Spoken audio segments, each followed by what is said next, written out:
Cette décision de Macron a détérioré d'une façon vraiment absurde, je dirais, la situation au Moyen-Orient. Je ne sais pas pourquoi il a fait ça.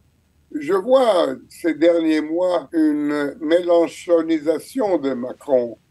Le président Macron adopte la politique de Mélenchon, sans mentionner le mot Mélenchon, évidemment, et appelle à l'établissement d'un État palestinien, un acte inamical envers l'État d'Israël. Nous avons le plaisir d'être en ligne avec Avi Pazner. Avi, bonjour, Boker Tov. Bonjour, Boker Tov, Daniel. Merci d'être avec nous ce matin. Je voudrais qu'ensemble on puisse discuter au cours des prochaines minutes de deux sujets. L'un purement diplomatique qui se rapporte à l'annonce faite en fin de semaine dernière par le président Macron de son intention de reconnaître un État palestinien indépendant. Et puis je voudrais qu'aussi on revienne avec vous sur ce qui se passe dans la bande de Gaza et sur, on va dire, les carences ou les lacunes de la politique d'information, de communication de l'État d'Israël face à ce qui se passe dans la bande de Gaza. Comment finalement on a du mal, tellement de mal, toujours du mal du côté israélien à faire face à une campagne mensongère de la part du Hamas sur la famine à l'intérieur de la bande de Gaza. Alors je veux tout d'abord revenons à ce que vous connaissez parfaitement, Avi, c'est-à-dire la diplomatie, en particulier dans les relations entre la France et Israël. Il y a eu plusieurs fois des crises entre la France et Israël, on s'en souvient en particulier au moment de la seconde intifada, mais cette fois-ci on a le sentiment que le président français va trop loin. Quelle est votre réaction, vous, à cette démarche d'Emmanuel Macron, et en quoi, finalement, cette démarche peut changer quelque chose, ou finalement, elle n'est que déclarative, elle n'aura aucun impact? Écoutez, moi, personnellement, je suis profondément déçu par cette démarche d'Emmanuel Macron. Je sais que ce n'était pas un président qui avait une amitié spéciale pour Israël, mais vraiment, je ne m'attendais pas à ce qu'il fasse chevalier seul et qu'il reconnaisse unilatéralement un État palestinien. Comme Trump l'a dit, ça ne change pas beaucoup du point de vue international, mais c'est quand même une gifle diplomatique à Israël. Et c'est un pas diplomatique dangereux parce que mettez-vous à la place de quelqu'un qui veut un État palestinien. Moi, non. Moi, j'ai compris après le 7 octobre qu'un État palestinien n'était pas à l'ordre du jour. Mais mettez-vous à la place, il y en a des gens qui veulent un État palestinien. L'État palestinien devrait se faire suite à des négociations avec Israël, fixer des frontières, parler de la question des Israéliens qui habitent dans les territoires, coopération économique, etc., etc., etc. Et peut-être à la fin, les Palestiniens recevront-ils un État après qu'ils reconnaissent l'État d'Israël et que d'autres pays arabes reconnaissent l'État d'Israël. Mais là, dans le plan Macron, rien du tout, rien. Reconnaissance de l'État palestinien. Il n'y a pas de frontières, il n'y a aucun accord avec Israël. Ça se fait dans le vide. Extrêmement dangereux. Extrêmement dangereux.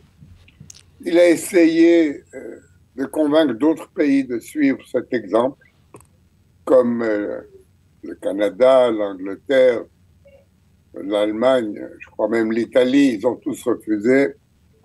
Et là, pour le moment, il est seul. Est-ce qu'il ne restera pas seul? Il va continuer ses efforts, certainement. Mais c'est extrêmement dangereux, justement, pour la stabilité du Moyen-Orient. On ne pourra plus parler avec les Palestiniens après cela.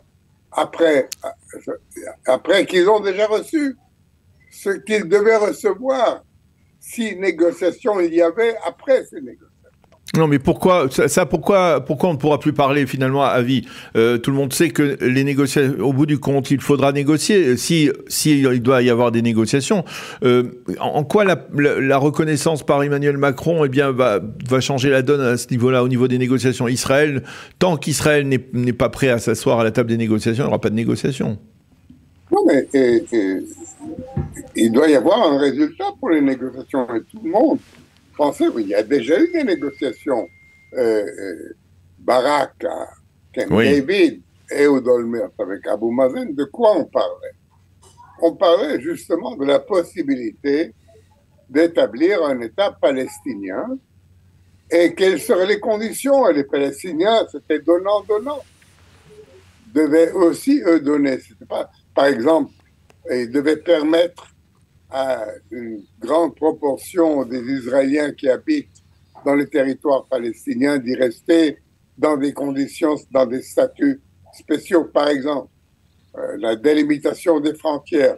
Est-ce qu'il y aura un échange de territoire? Des tas de questions. Maintenant, si tout le monde reconnaît l'État, si tout le monde faisait comme Emmanuel Macron, si tout le monde reconnaissait l'État palestinien, pourquoi il devrait faire des concessions à Israël? Pourquoi il devrait, par exemple, reconnaître Israël s'ils ont déjà un État? Pour le moment, c'est Macron lui-même. Il va y avoir aujourd'hui et demain, je crois, une conférence à New York, une conférence de l'ONU sur la question palestinienne à laquelle Israël et les États-Unis et quelques autres pays ne participent pas, mais je crois qu'il y a 123 pays qui participent. Après cette décision de Macron, ils vont peut-être adopter des décisions extrêmes. C'est vrai que ce ne sont que des recommandations, ça n'oblige personne, mais quand même, cette décision de Macron a détérioré d'une façon vraiment absurde, je dirais, la situation au Moyen-Orient. Je ne sais pas quels étaient pourquoi il a fait ça. Je vois ces derniers mois une mélenchonisation de Macron. Vous savez que Mélenchon avait fait de la question palestinienne sa pierre cardinale dans sa campagne, dans sa dernière campagne électorale. C'était une des pièces centrales, c'était l'établissement d'un État palestinien. Tout le monde s'en riait. Il disait, c'est impossible. Et Macron a reçu, je ne sais pas, 7%, 8% des voix. Mais voilà que le président Macron adopte la politique de Mélenchon, sans mentionner le mot Mélenchon, évidemment, et appelle à l'établissement d'un État palestinien, un acte inamical envers l'État d'Israël. On saura peut-être dans le futur quelles étaient les raisons de Macron.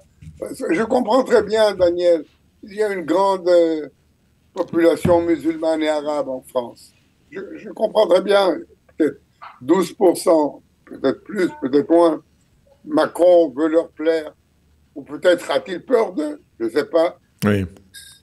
Mais Daniel, si Macron devait se représenter dans les élections suivantes présidentielles, alors peut-être j'aurais compris, j'aurais pas été d'accord, mais j'aurais compris la raison politique, vous comprenez? Et il n'y a même pas ça. Donc il faut se poser la question, qu'est-ce qui s'est passé dans la tête de Macron pour faire un pas comme ça, tellement détrimental?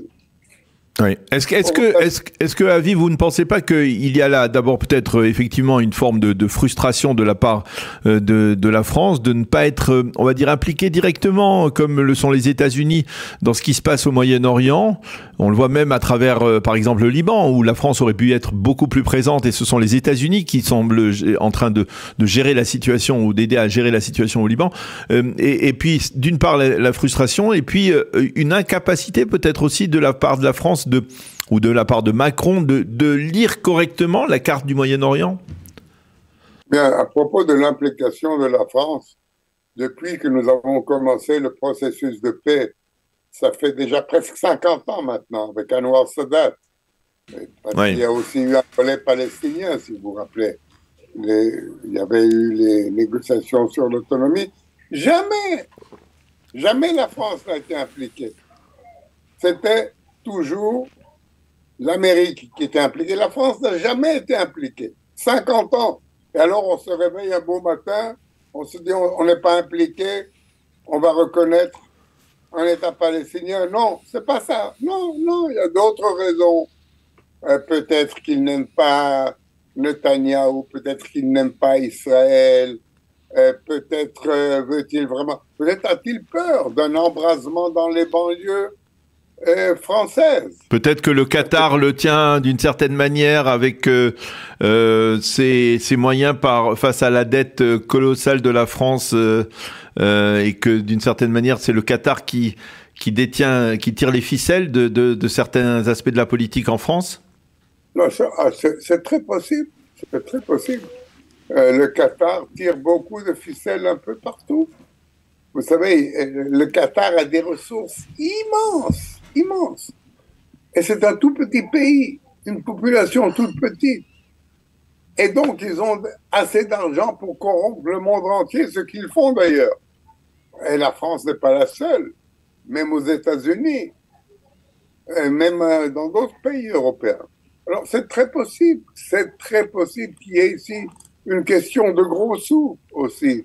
C'est très possible parce que si vous essayez d'expliquer logiquement cette décision d'Emmanuel Macron, il n'y a pas de logique. Même pour ceux, encore je répète, même pour ceux qui veulent un État palestinien, ça fait reculer les perspectives d'un État palestinien. Parce que les Palestiniens ne vont plus être prêts à négocier puisqu'ils vont avoir leur État. Je ne sais pas quels ont été, en tout cas, cela porte préjudice aux relations entre la France et Israël. Moi, personnellement, en tant qu'ex-ambassadeur d'Israël en France, je considère la France comme un pays ami. J'ai vu des hauts et des bas. Je ne me rappelle, à part l'embargo de Gaulle en 67, que j'ai vécu aussi, je n'ai pas vu un point plus bas dans les relations entre Israël et la France que dans cette reconnaissance de la Palestine par Emmanuel Macron. Eh bien, comme ça, c'est clair. En tout cas, votre avis est important, et il est important de nous le transmettre. Je voudrais qu'on aborde le deuxième thème que je voulais, qui est aussi d'actualité, bien entendu, brûlante, c'est ce qui se passe dans la bande de Gaza. Avi, vous avez été, il ne faut pas l'oublier, conseiller de presse du Premier ministre Yitzhak Shamir. On a toujours parlé des difficultés d'Israël, expliqué sa position, mais là, finalement, on s'est retrouvé dans le piège du Hamas. On est tombé d'une certaine manière, on a le sentiment d'être tombé dans le piège du Hamas qui finalement, grâce à sa campagne mensongère de famine dans la bande de Gaza, eh bien, parvient à nous mettre dans une situation d'infériorité et à avoir la main, même en termes de négociations. Comment on en est arrivé là, à votre avis, Avi ? Écoutez, tout simplement et tout tristement, Israël n'a pas de Hasbara. Israël n'a pas de politique d'information. Je ne sais pas ce qui est arrivé. Il y avait toujours une cellule au bureau du Premier ministre, une cellule que dans le temps, moi, je dirigeais. Mm-hmm. Et puis après, les autres premiers ministres avaient des cellules avec des gens de grandes compétences qui apparaissaient sur les télévisions, qui parlaient dans des conférences, donnaient des interviews aux journaux. Ça n'existe plus. Je sais, il y avait au début de la guerre, il y avait deux hommes très bien. Un, c'était Hagari, qui était le porte-parole de Tzahal. Oui. L'autre, c'était un jeune homme du nom de Lévi. Oui. Eh bien, tous les deux ont été limogés pour une raison ou pour une autre. Je n'entre pas dans ça. Et il n'y a personne. Moi, par exemple, à titre personnel, je fais de la Hasbara, mais je ne représente que moi-même. Je ne représente pas le gouvernement. Où est le gouvernement dans cette affaire? Comment ça se fait? Et d'où ça vient, Avi? Est-ce que la responsabilité, c'est celle du Premier ministre? Peut-être que lui-même croit qu'à lui tout seul, avec sa rhétorique impeccable, il est capable de repousser des offensives diplomatiques venant ou de communication venant du monde entier? C'est possible que ça soit ça. C'est possible. C'est une grave erreur. Si c'est ça ce que Netanyahou pense, c'est une grave erreur. En même temps, Avi, il faut bien avouer que on n'est pas dans la même, on peut pas se placer sur le même piédestal que le Hamas. Le Hamas ment Hein, je ne vais pas répéter la fameuse phrase de l'époque de la Seconde Guerre mondiale. Le Hamas ment, le Hamas n'est pas allemand, mais il ment. Et d'une certaine manière, c'est difficile de faire face à des mensonges quand on a un système qui oblige à vérifier chacun des mensonges qui sont avancés, qui sont lancés au sein de la presse, des médias, les réseaux sociaux. Daniel, je m'occupe depuis 50 ans de Hasbara. S'il y a un mensonge de l'autre côté, eh bien, il faut révéler le mensonge. Il faut tirer le rideau sur le mensonge. Et vous avez raison, toute cette histoire de famine, c'est fabriqué, c'est truqué. Ces images d'enfants affamés viennent du Yémen.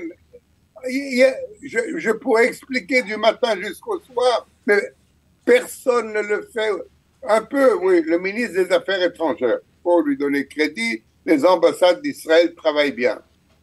Mais ici en Israël, qui s'en occupe? Vous avez des ministres irresponsables qui vous donnent des déclarations fanfaronnades, des déclarations qui nuisent à l'État d'Israël, à son image, au lieu de prendre des gens de métier pour expliquer la situation, pour expliquer les mensonges du Hamas, pour dire la vérité sur les efforts que nous faisons. Regardez par exemple, maintenant nous aidons humanitairement la bande de Gaza.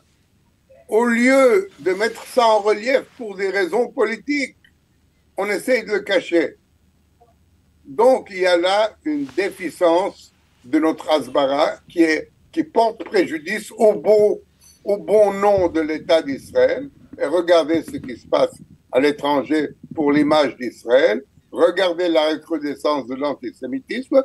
C'est en grande partie parce qu'il n'existe pas aujourd'hui de mécanisme pour expliquer Israël, pour informer les gens. Et c'est regrettable, et c'est déjà depuis, comme je vous ai dit, dans les 2-3 premiers mois, c'était différent de la guerre. Et dans les 2 premiers mois aussi, tout le monde se rappelait encore le 7 octobre. On n'était pas dans une situation pareille. Aujourd'hui, Israël est dans une situation du jamais vu, du point de vue de son information, qui est complètement inexistante. Et je vous assure, Daniel, c'est une grande tragédie pour nous, pour notre image, et pour, par exemple, les Israéliens qui vont à l'étranger, qui se font arrêter en Belgique ou en Grèce. Ou en Espagne. Et tout ça, parce que nous ne savons pas expliquer que c'est nous, ici, les victimes d'une attaque terroriste, que nous nous défendons, que nous n'affamons pas la bande de Gaza, que nous avons essayé de distribuer des vivres, de la nourriture, des médicaments, et que c'est le Hamas qui nous en a empêchés. Et tout ça n'est pas expliqué. Nous, on le sait. En dehors d'Israël, on ne le sait pas. Il y a pas, vous comprenez, il y a toujours eu cette cellule. Et il y avait des gens, des ex-ambassadeurs qui participaient à titre volontaire. On était une dizaine du temps de Sharon, pendant la deuxième intifada. On était une dizaine d'ex-ambassadeurs qui étaient dans une cellule d'Hasbara du bureau du Premier ministre. Et quand une télévision quelconque voulait une réaction en français, en anglais, en espagnol, en arabe, il y avait quelqu'un. Et là, ça n'existe pas. Eh bien, on comprend cette, on va dire là également cette frustration, et on la ressent en tout cas, bien entendu. L'État d'Israël le ressent malheureusement sur sa chair. En tout cas, merci beaucoup, Avi, d'avoir accepté de répondre à nos questions, d'avoir commenté donc la décision du président Macron et de nous avoir donné votre avis sur la mauvaise campagne de communication de l'État d'Israël face à ce qui se passe actuellement dans la bande de Gaza. Merci, Avi, d'avoir été avec nous. Bonne journée, à bientôt. Bonne journée.